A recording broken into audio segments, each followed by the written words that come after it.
आता लोकसभेच्या निवडणुका जवळ येऊ लागल्यात। आपल्या धोरणांचा आपण कशा प्रकारे विकास करू शकतो किंवा असं म्हणा, मतदाराची मनं जिंकण्यासाठी, आपलं म्हणणं पटवून देण्यासाठी राजकीय पक्षांची धडपड सुरू झाली आहे। अशातच सुप्रीम कोर्टानं एक असा निर्णय दिलाय ज्यामुळं राजकीय पक्षांचं धाबदन आणलंय। हा निर्णय आहे मतदारांचं, सामान्य नागरिकांच्या माहितीच्या अधिकाराचं संरक्षण करणारा निर्णय।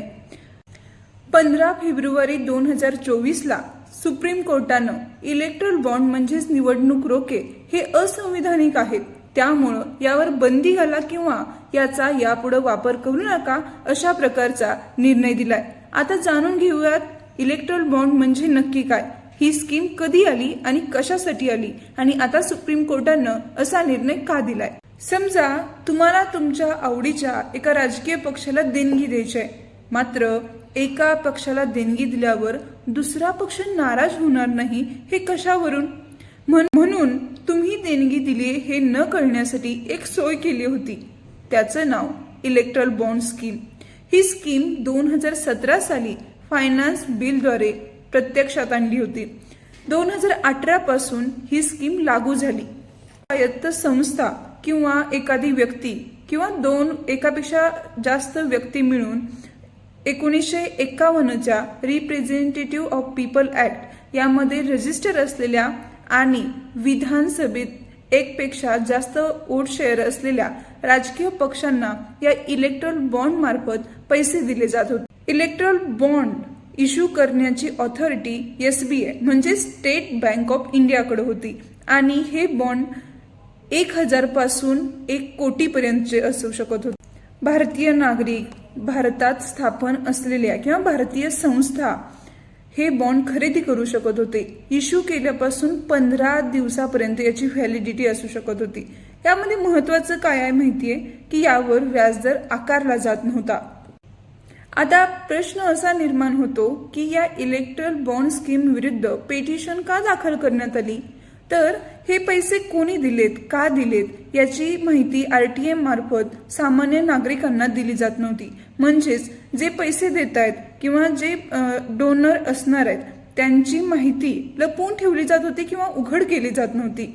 त्यामुळं ही वाटचाल करप्शनकडे होते। महत्वाचं म्हणजे भारतीय नागरिकांना भारतीय संविधानानं जे मूलभूत अधिकार दिलेत, कलम 19, 14 आणि 21 मधील अधिकारांचं या स्कीममुळे उल्लंघन होत होतं। त्यामुळं सुप्रीम कोर्टात पिटिशन दाखल करण्यात आली होती आणि आता सुप्रीम कोर्टानं यावर निर्णय दिलाय। आता सुप्रीम कोर्टानं ही स्कीम बंद करा असं म्हणताना काय म्हणलंय हे देखील जाणून घेऊया। सुप्रीम कोर्टानं म्हणलंय की राजकीय पक्ष हे निवडणूक प्रक्रियेतील महत्वाचे घटक आहेत आणि राजकीय पक्षांच्या निधीची माहिती निवडणूक निवडीसाठी आवश्यक आहे। निनावी इलेक्ट्रॉल बॉन्ड्स योजना ही 19(1) अंतर्गत माहितीच्या अधिकाराचं उल्लंघन करतात। त्याबरोबर असंही म्हणलंय की काळ्या पैशाला आळा घालण्याच्या उद्देशानं माहितीच्या अधिकाराचं उल्लंघन हे समर्थन याचं केलं नाही जाऊ शकत। इलेक्ट्रल बॉन्ड्स म्हणजेच निवडणूक रोखे याच्या माध्यमातून कॉर्पोरेट्समधून राजकीय पक्षांना ज्या देणग्या दिल्या जातात त्याची माहिती उघड करणं आवश्यक आहे, कारण या कंपन्यांनी दिलेल्या देणग्या केवळ क्विड प्रो को साठी आहेत। क्विड प्रो को म्हणजे काय?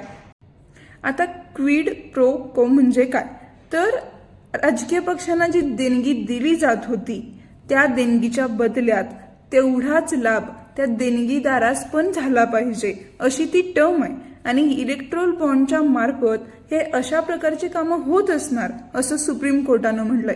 सुप्रीम कोर्टाच्या या निर्णयानंतर राजकीय पक्षांना किंवा असं म्हणूयात की भाजपला चांगला दणका बसलाय, कारण भाजप हा देशातील सर्वात मोठा पक्ष आहे। त्यामुळे या पक्षांना जो पैसा मिळत होता आतापर्यंत तो बंद होणार आहे। याबरोबरच आतापर्यंत म्हणजे 2019 पासून ज्यांनी या पक्षांना पैसे दिले किंवा फंड्स दिले इलेक्ट्रल बॉन्डच्या मार्फत त्यांची नावं देखील उघड होणार आहेत। त्यामुळे आता सुप्रीम कोर्टानं पारदर्शकता आणण्यासाठी हा जो निर्णय घेतलाय त्यातून पारदर्शकता निर्माण होणार का? सुप्रीम कोर्टाचा हा निर्णय कितपत योग्य आहे किंवा त्याबद्दल तुम्हाला काय वाटतं हे कमेंट करून जरूर कळवा.